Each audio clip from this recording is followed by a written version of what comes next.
All right, I'm gonna say call Halam La Yahweh Basham Yahweh Shai Wahara Kakwadash. Yahweh being the name of who people call God, who is the most high God, who's the only God, whose name in the original Hebrew tongue is Yahweh, and the name of his son, who people call Jesus, whose name, true name, the actual name is Yahweh Shai.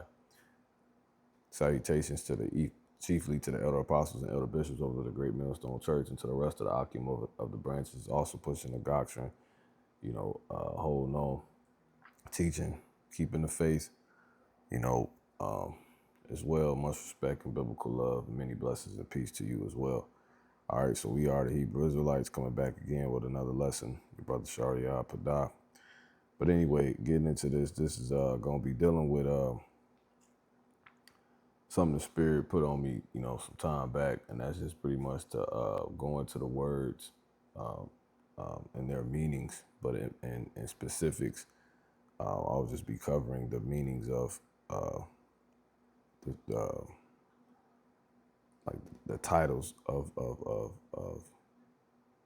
the scriptures, of the titles of the books, you know what I'm saying, which help make up the scriptures. And this first one I'll be dealing with is Genesis. And it's good to do this because the scriptures tell you,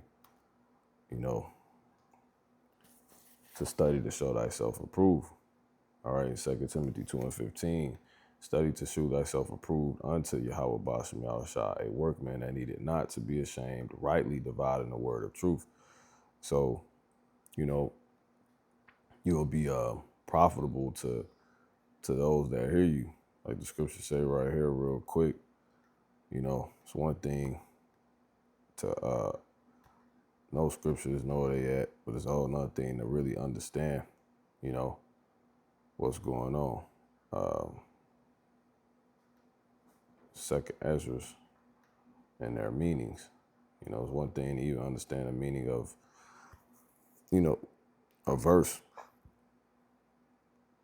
but the verses of just one part, or excerpt, of a major body of work, or a minor body of work, because you got the major prophets, and these major and minor bodies of works are put together by the prophets who were, you had some that was considered major prophets.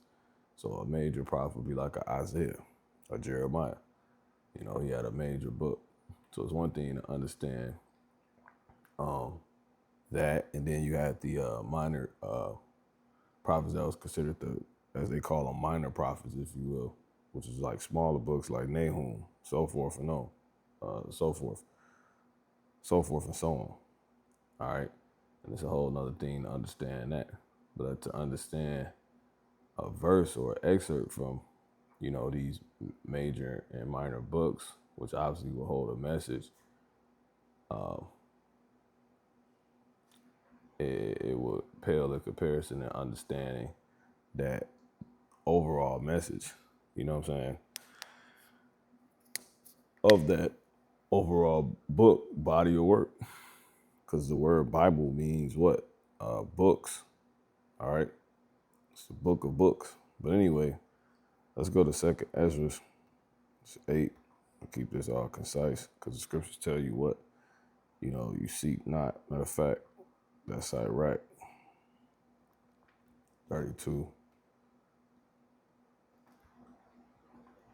I'll jump here. All right. Let's go to 33rd chapter. Yeah.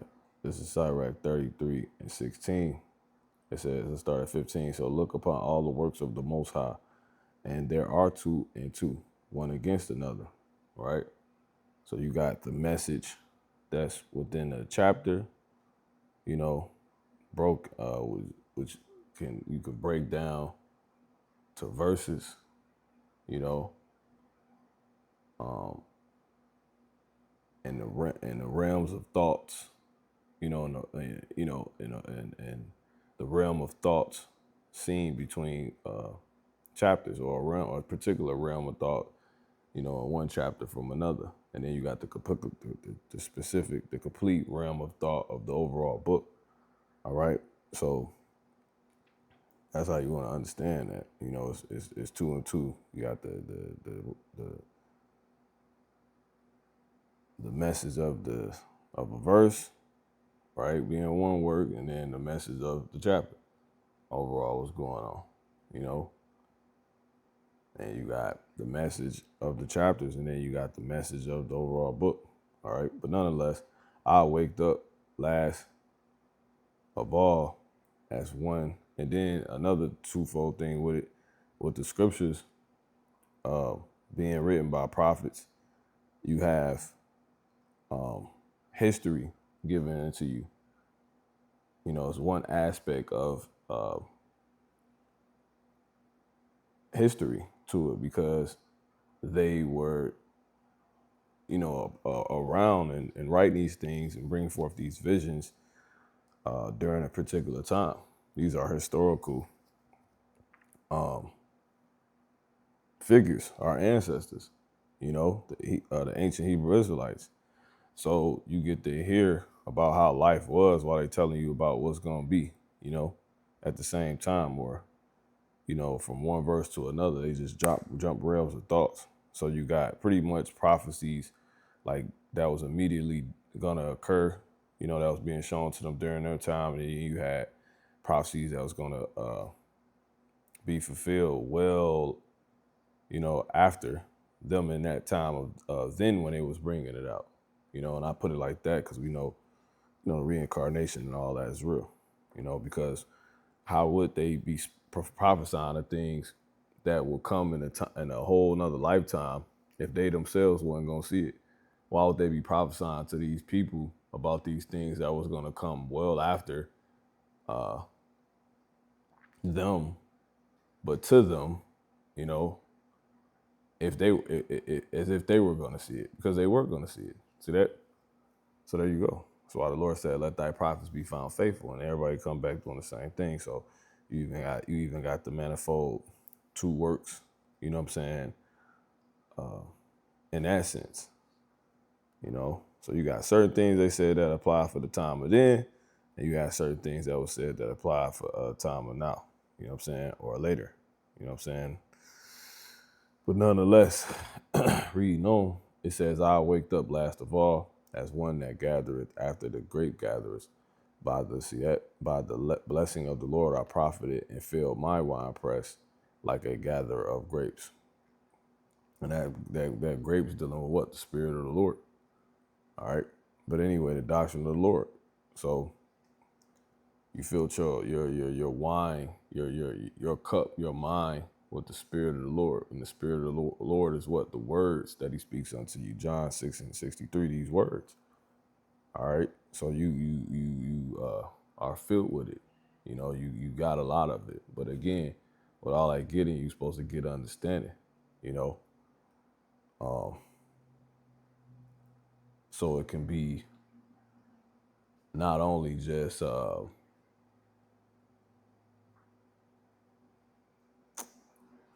you can have like anything can be wine, but is it a good wine? You know what I'm saying? It could be, you can have the wine, but it ain't good. You know, it's not profitable. You know, it doesn't actually do anything for you. So that's how you want to be. You know, and again, you don't want to just do this for others. You want to do this for yourself, but you also don't want to just again do this for yourself. You want to do this for others as well. You know, and this is more of that filling up on the oil, buying more oil. This is another way to get more oil. You know, have more light on hands because you know what all. You have a good understanding of, you know, a more even clear message, you know, from the Lord, you know, about the regards of things. All right. So to say the least, it says, "I consider, right, that I labor not for myself only." See that? Only. So that's labor. You got to put in the work, hence study. So so you see that study and getting into these accounts, you know, these scriptures, you know, getting an understanding is a labor. You know what I'm saying? And That's that, man. And you're laboring to what? To bring forth. All right. It says, consider that I labored not for myself only, but for all them that seek learning. See that? So that's the point. All right.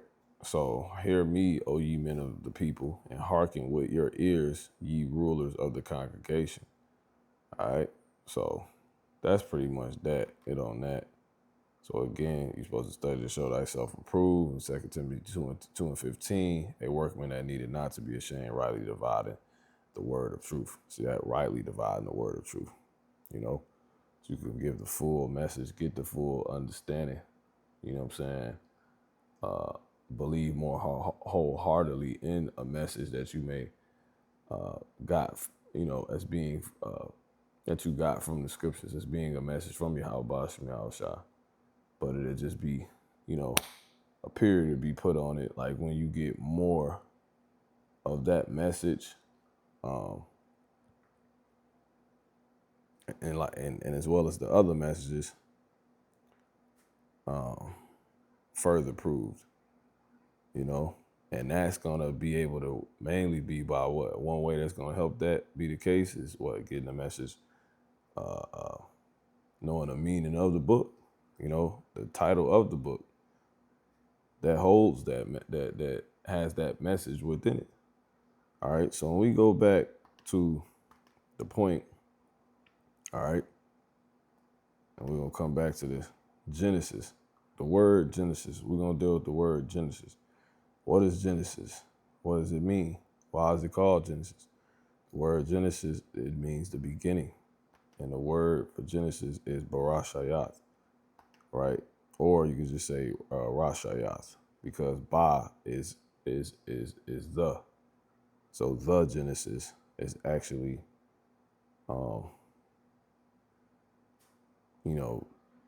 what we're talking about, but the book is called Genesis. So it'll just be beginning, because Genesis is, as you see, Ra, right?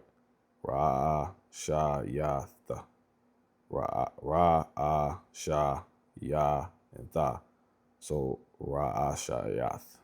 RAAHSHAYATH. Or Ra-Shayath. All right, RAAHSHAYATH. RAAHSHAYATH. So there you go. Strong's H 7225.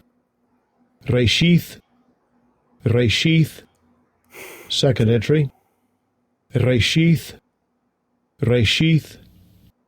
So the word for Genesis is RAAHSHAYATH, or RAAHSHAYATH. And it means what? Beginning. See that? So the book is called Genesis, right? And when they translated, the word that was had for the word used in the Hebrew, that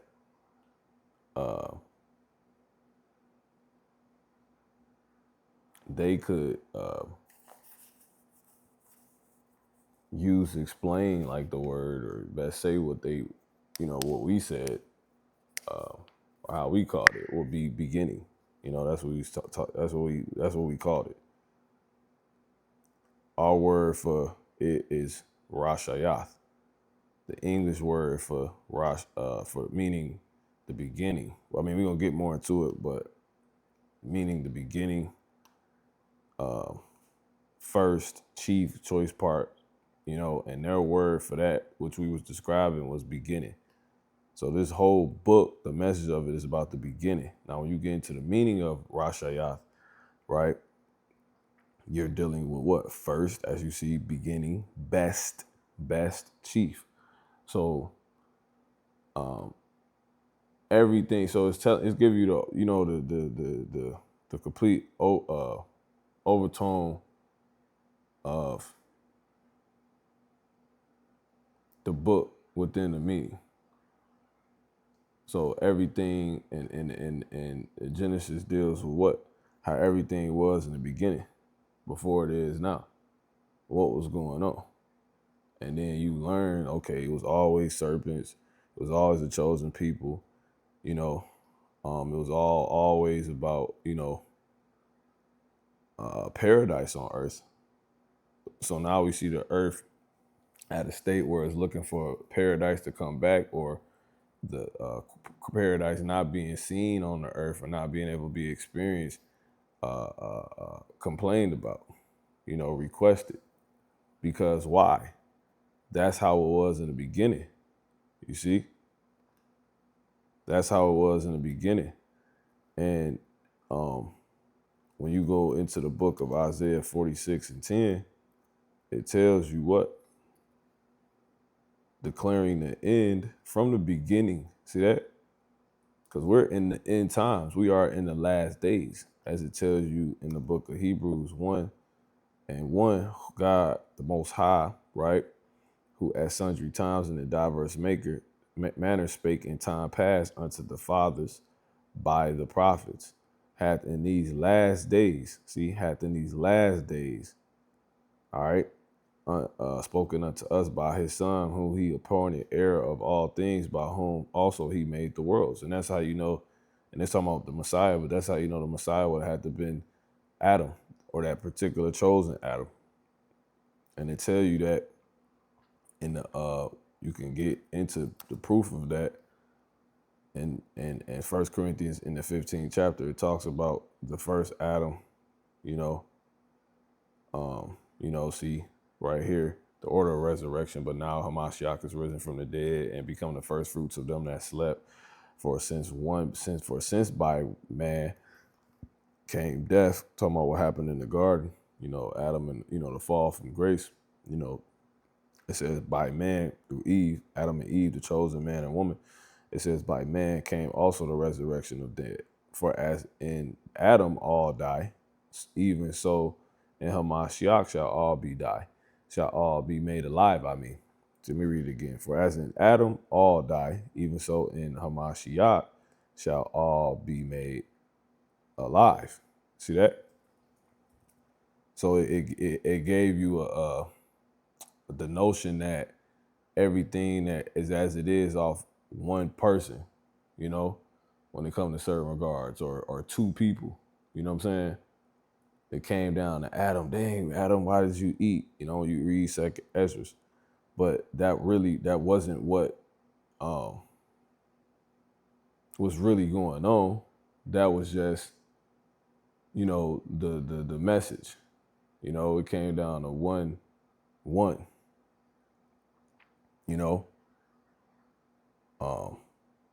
man that,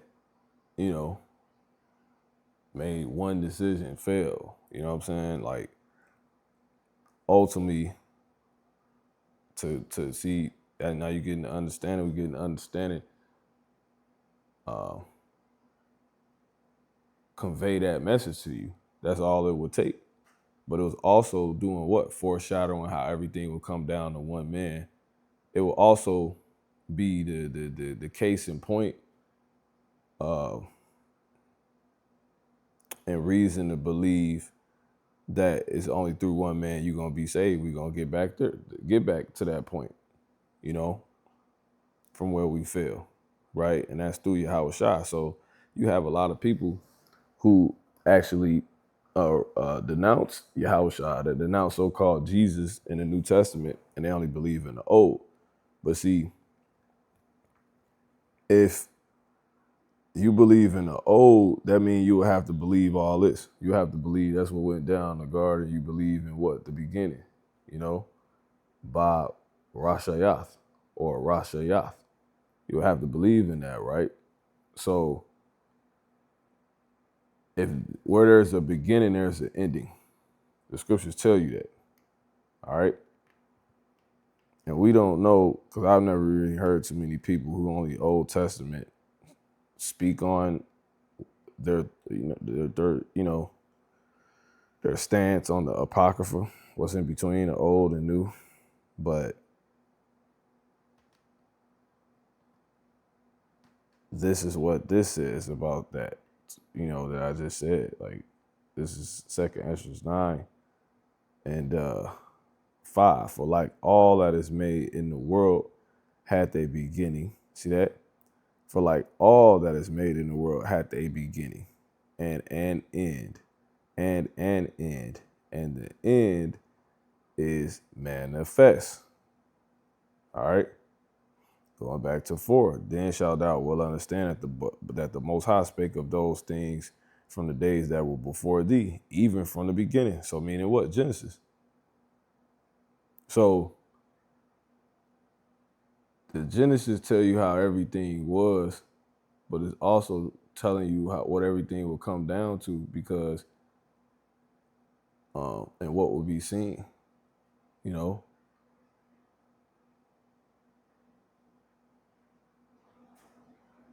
Everything started or fell off is how everything gonna end or come back, bounce back. All right. So it's so many ways you can see it. But my point is, like, if you believe in the Genesis, you would have to believe in the beginning, you have to believe in the end. And the beginning tells you how everything was. Nothing like that. Nothing right now is like that as far as us being in the aftermath of what happened in the beginning. You know, so it's basically the same things going down. Or those things that went down just, further now, you know? So what, like how does it end?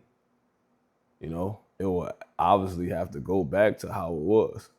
You know, we will obviously have these writings to know the fix, to undo and put everything back. And that's why it's so important to know the meaning of of the book called Genesis.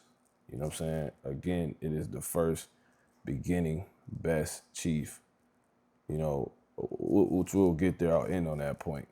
But it's how everything was. So all of this was showing you, right? It was always about a chosen people that was being plotted against.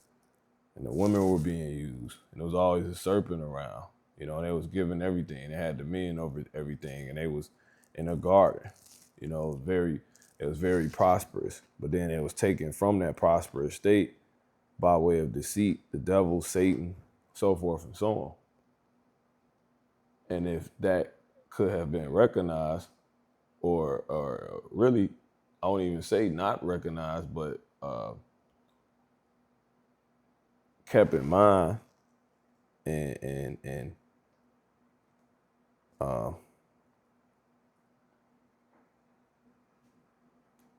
intentionally, consciously stood against, on alert for, you'll be fine. We'd be fine. So it'd be the same, because they knew it was certain things that you couldn't deal with. So you're supposed to be on alert for that. And if you do this, the Lord said you will die. You will fall from this state. So how you can't, act like this book wasn't written to give us the answer or the fix. You can't say they didn't know. They knew. So now, since they had to have it proven to them, you don't have things as they were. You don't have things in the, as the beginning, in its totality. In the beginning, the serpent was under, this particular man was under, actually in subjection to this particular chosen man and chosen woman who was orchestrating everything. But they got duped and tricked out of their own position. So it's a beautiful message, man. And through that happening, everything would just come to a point to where more stuff fall into the damn earth basically got destroyed upon that. And the Lord had to, keep not destroy everybody on it. And it was a remnant of these chosen people left to try to repopulate everything, restart everything, man. And look, that's what we're talking about now. And then you have the story of us basically having to clean up the mess and try to bounce back based off what our ancestors did. Hence Abraham. He ain't have nothing at first. Jacob, and we had to be built back up. And now we're again still living the the aftermath out. All right, like this, I think it tell you that in Lamentations for our ancestors, our fathers are not, and we bear their iniquities. You know, so I don't want to go too far, but you know that's basically the point. We have borne their iniquities. So what you just understand is where you basically be able to go this deep into it and just really, you know, get all the juice out. Lamentation 5 and 7, our fathers have sinned and are not. See that they not here no more. Hence that chosen Adam and Eve, if you will, right? The particular of that chosen Adam and Eve. But anyway, you know, that race. But we you know, nonetheless, it says our fathers have sinned and are not, and we have borne their iniquities. See that? And we have borne their iniquities. So that's, now you can see, okay, this is why Abraham was pulled from his country. He didn't have nothing, and they was basically on the grind bounce because they dealing with the aftermath of what, you know, went on in the beginning, you know, of their forefathers, because they was up to chosen, you know, because it wasn't like Abraham was the only man on the earth then. He obviously came from that chosen race. He was of those spirits, but nonetheless, so that's basically it. I don't have to even pretty much say anymore. All right. So when you just go into this, it says, again, this word, Genesis, RAAHSHAYATH, it says first, beginning, best, chief. See that? Chief choice part. See that? So that was you, Israelites. That was y'all. That was our time. You know? And just how we don't have it now, we're not in that garden state now. We trying to get back there now. Like the things that's gonna keep us from doing that is the things is what took us out of that estate. You know, the beings and the things that took us and the choices that took us out of that estate from the beginning, when we had everything, when it was best and chief and choice. Everything was simple and perfect and beautiful. So if you really want to, if the now doesn't make sense to you, read Genesis, and you'll get it. And then that'll give you a map on what to be making it about, like a way to get your mind back aligned with what you should be after, prioritizing, making it about, you know. And then it give you a game plan. It gives you, furthermore, it gives you the game plan on what it is that this faith is about now, what it is that that we should have as the strategies within, you know, what's been revealed to us to be a war within, you know, how to be that good soldier. Because again, if that book has been written and it gave us the way how we fail, it's giving us the way on how do we get back, you know, and it's knowing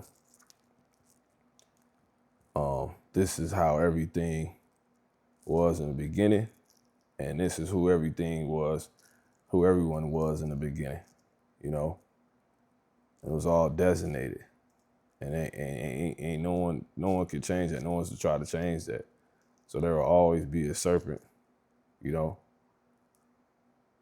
because we ain't back there. So now it's still a serpent now. But yeah, that's basically it. It says in the Jacinius Hebrew Chaldee lexicon, former times, former state. See that the first of its kind with regard to time, first fruits of my strength, first fruits of things created by him, right? So yeah, man, it's a plot against those chosen by the serpent, you know, because obviously it was more of that particular of Adam, you know, of man, because where did Cain get his wife from, you know? Because Adam and Eve didn't have daughters. It wasn't recorded for them to have daughters. It was Adam was of a whole stock of a particular people that Adam that the Lord was dealing with. That's why I says bone of my bones. Bones mean family members in the scriptures. So that Eve was a chosen daughter of his race. But yeah, that's it. I'm gonna say call on my Yahweh Shemiah. Shadow word Genesis means RAAHSHAYATH. All right, till next time, Shalom.